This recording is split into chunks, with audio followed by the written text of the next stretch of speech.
Programme में एक बार फिर खुशामदीद। और बात कर रहे थे पीडीएम का मुस्तकबिल और पाकिस्तान पीपल्स पार्टी का किरदार बड़ा अहम होगा।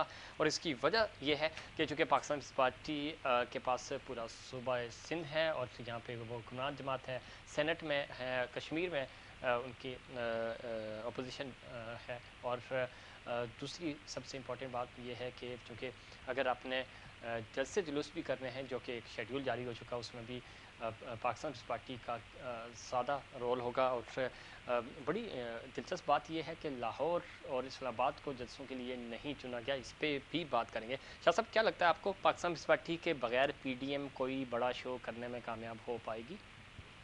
देखिए, पाकिस्तान पीपल्स पार्टी की एक अपनी हैसियत है और बड़ी जमात है पाकिस्तान की। और अभी जितने इलेक्शंस भी हुए और जितने अभी कश्मीर में भी आप देख लें या सिंध में या कहीं भी बाई इलेक्शंस हुए, उसमें भारी अक्सरियत से लोगों ने मैंडेट भी दिया उसका। ये हमने पहले भी पाकिस्तान पीपल्स पार्टी ने कहा था कि हमारी हमेशा अपना ही बयानिया है, हमारी अपनी पार्टी है, ज़रूरी नहीं है कि हम किसी के मातहत रहें।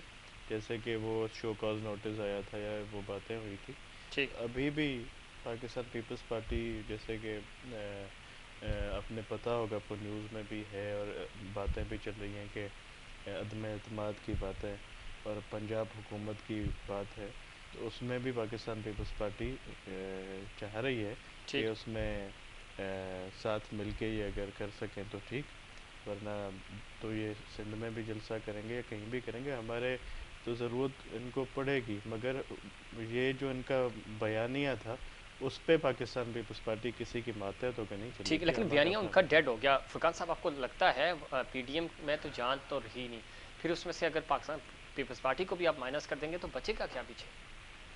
देखिए, पाकिस्तान में जिन्होंने जान डालनी है ना, उनका जब दिल चाहेगा जान डाल देंगे, और जब दिल तो चाहेगा जान निकाल भी देंगे। अच्छा, लेकिन वो तो नहीं डाल रहे जान, वो तो जान नहीं डाल रहे। तो फिर नहीं डलती, फिर फिक्र ना करें, फिर कुछ नहीं होने वाला। फिर ये शो वो हो जाएगा, कुछ 10,000 50,000 लोग इकट्ठे भी हो जाएंगे, कोई इतनी बड़ी बात नहीं है। मज़ार कायद पे एक पावर शो हो जाए, 25-50,000 लोग इकट्ठे हो जाएं और कुछ शो हो जाए, वो उससे कोई फ़र्क नहीं पड़ना।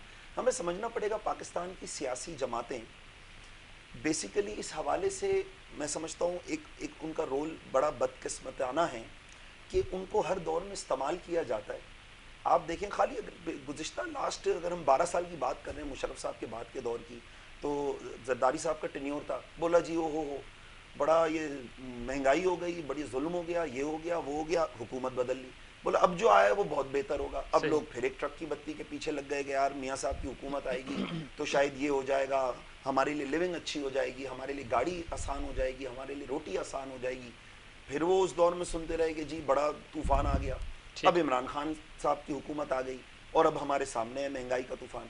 मुझे लगता है जमहूरियत में जो 5-5 साल का टेन्योर है, उसकी वजह यही होती है कि 5 साल में अवाम जब एक से बेजार हों और कबल इसके कि अवाम पार्लियामेंट पे हमला कर दे, अवाम वजीर आजम हाउस पे हमला करके कह दे भाई हमारी बस हो गई, हुक्मरान बदल दो, बोलो पीछे वाला बहुत बुरा था, अब जो हम लेकर आए हैं ना, ये बड़ा अनोखा पीस है, ये देखिएगा आपके लिए जो है ना आपके सारे मसले हल कर देगा। फिर कहते हैं नया आने वाला, जी अभी तो मैं आया हूँ, अभी तो मुझे समझने दें। अरे इतने दिन में तो 5 जमातें पढ़ लेता है बच्चा। ठीक है, लेकिन मैं इसका दूसरी पार्टियों की बात भाई ने की, मगर मैं ये ज़रूर वाज़ह करूँगा कि दूसरी जो पहले हमारी जमात भी रही है पाकिस्तान पे, हुक्मरानियाँ की हैं, और दूसरी चाहे नून लीग की भी आप बात करें, मगर उन्होंने झूठे वादे, लोगों को झूठे ख्वाब नहीं दिखाए थे जो इन्होंने दिखाए थे।